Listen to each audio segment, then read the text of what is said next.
Why did Lot's daughters sleep with their own father? That shocking line sits at the center of one of the Bible's hardest stories.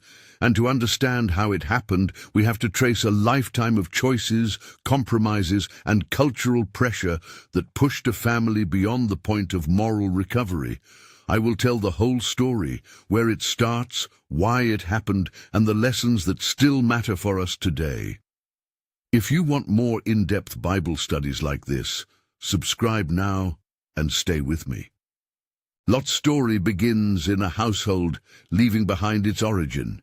He appears in Genesis as Abram's nephew, a young man who left the familiar lands of Mesopotamia to follow his uncle into Canaan. For a time, both prosper. Their wealth grows in flocks, herds, and household members. The land cannot sustain both of them close together. Genesis 13. Tension rises, and Abram gives Lot the first choice. Lot looks out and chooses the fertile plain of the Jordan, setting up his tents near Sodom. On the surface, it seemed like a sensible, even wise decision. Greener pastures, prospering city life, quick access to markets and security. But that choice was more than a change of address. It was the fork in the road between a life shaped by covenant trust and a life shaped by immediate advantage. Abram's choice, by contrast, was a posture of faith. He stayed in the land God promised, trusting the unseen future rather than the visible comforts of the moment. That contrast, faith versus sight, commitment versus convenience, becomes the moral frame for everything that follows. Lot's relocation to the Jordan plain placed him inside an environment where spiritual and social forces were pulling him away from the values he had inherited. Sodom's fertility came with a moral toxicity that gradually consumed what it touched. Prosperity often hides erosion. The open plain hid a city whose customs and appetite for power and pleasure were hardening into cruelty and moral lawlessness. Before the angels ever arrive in Genesis 19, the book records a political and military episode that reveals Lot's vulnerability. A coalition of kings sweeps through the region, and Lot is taken captive, along with the spoil of Sodom, Genesis 14. Abram responds with decisive courage. He gathers his trained men, pursues the captors, and rescues Lot. There is a theological moment tucked into that rescue.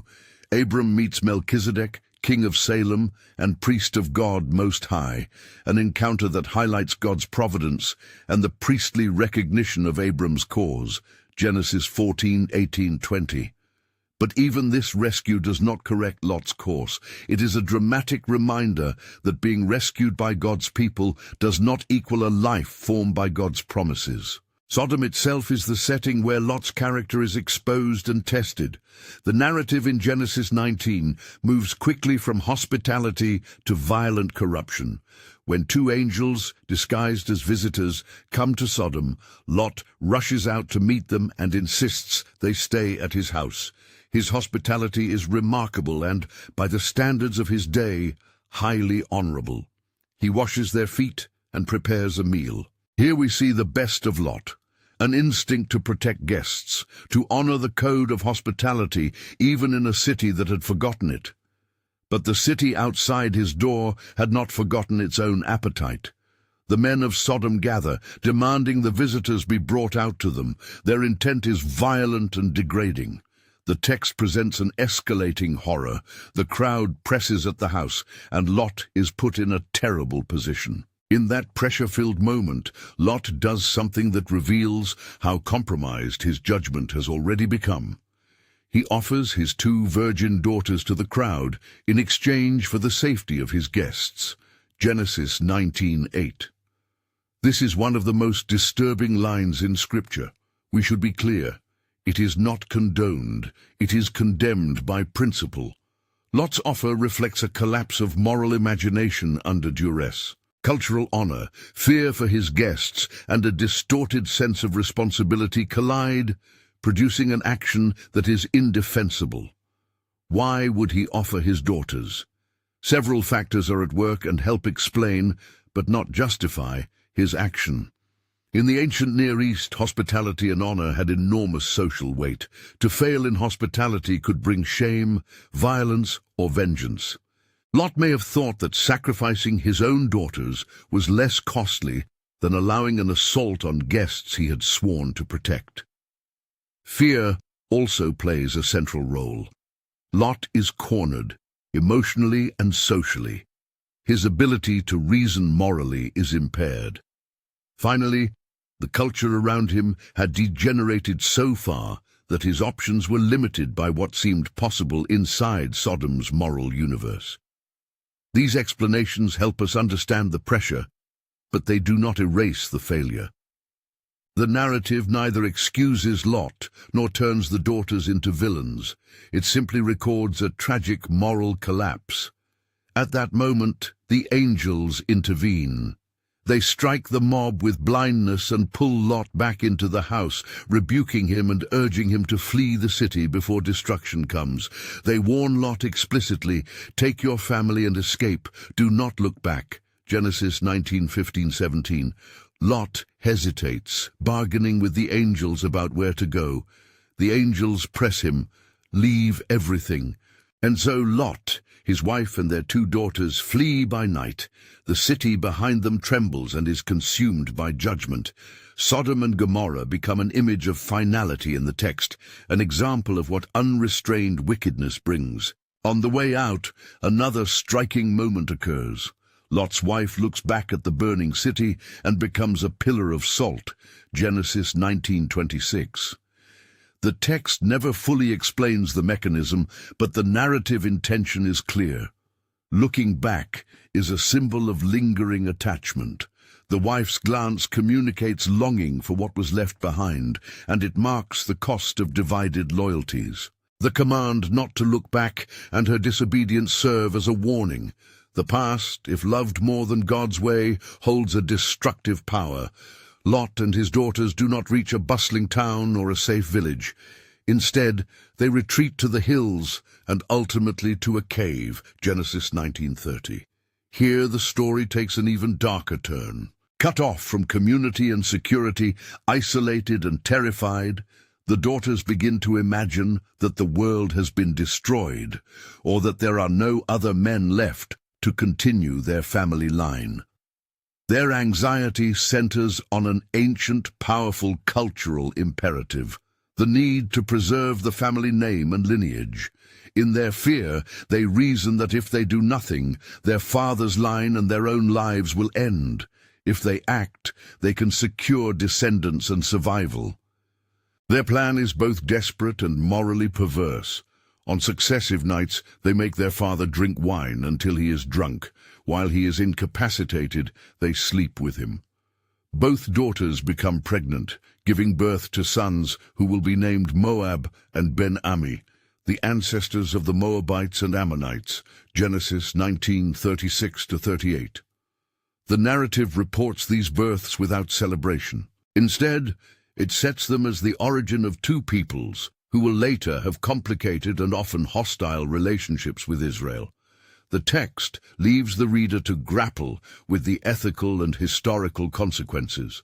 Sin begets children who live into the sweep of history, and the repercussions of desperate acts ripple forward across generations. A sober account must avoid both sensationalism and moral relativism. The Bible records the incestuous episodes plainly, using neutral terms.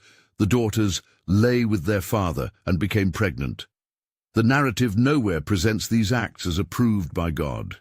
Instead, the whole story functions as a caution. Proximity to corrupt society, fear-driven reasoning, and moral compromise can produce catastrophic results. The daughters acted from what they perceived as necessity. Lot failed to protect them and himself.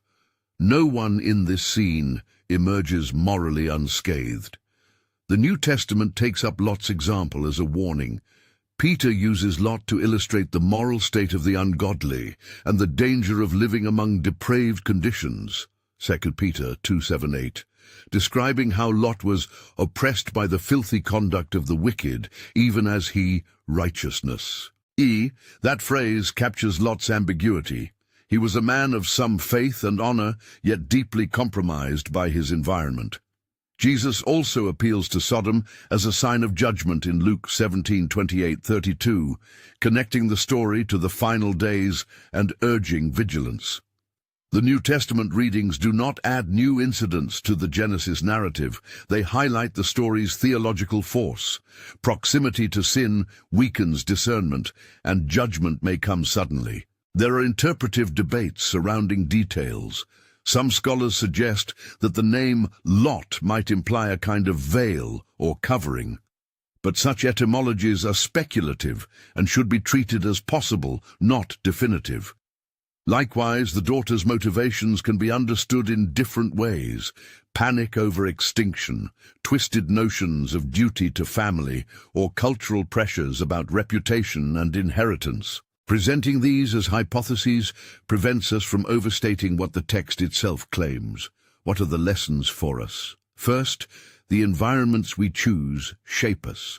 Lot's move to the Jordan Plain put him inside a society whose values eroded his capacity to act rightly. We should not moralize about cities or places in simplistic terms, but the principle stands: physical proximity to persistent moral compromise dulls sensitivity and corrodes conviction. Second, fear distorts judgment.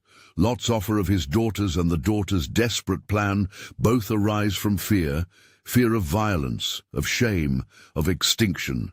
Fear narrows options and can make desperate actions seem like only options.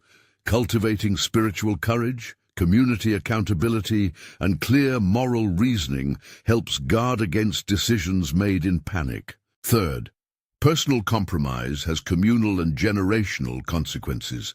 The births of Moab and Ben-Ami remind us that sin's consequences rarely end with one person's guilt. They shape families, nations, and future conflicts. This is why the Bible repeatedly urges holiness, not merely for private piety, but for the health of communities and covenantal continuity. Fourth, rescue and judgment are not mutually exclusive. Abram's rescue of Lot shows God's mercy working through people, while Sodom's judgment shows God's righteous response to entrenched wickedness. The Bible holds both realities in tension.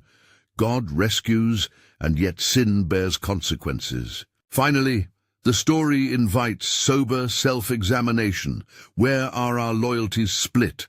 What comforts have we chosen over covenant faithfulness? Are there places or friendships that year by year erode our moral clarity? The account of Lot, his daughters, and the cave calls the listener to vigilance, not voyeuristic curiosity, and to practical change. This is not a story to sensationalize. It is a distressing record of human failure set within God's unfolding narrative. Lot's hospitality and fear, his moral failure and his later isolation, the daughter's desperation and the long-term fallout, all of these elements combine to make Genesis 19 a powerful, painful teaching. The New Testament reminders, 2 Peter 2:7-8, Luke 17:28-32, confirm its use as warning and counsel for faithfulness. If we leave with one sober takeaway, let it be this: choices have compound effects. The little decisions, where to live, what to prioritize, which alliances to form, set a course. Some decisions open us to grace and formation in God's ways. Others close us into a moral environment that ultimately threatens what we most value. That truth is why the story of Lot matters. It is not simply an ancient scandal. It is a mirror that asks what we love, whom we imitate, and how we will live when pressure comes. Now reflect. Are there places in your life that need re-evaluation?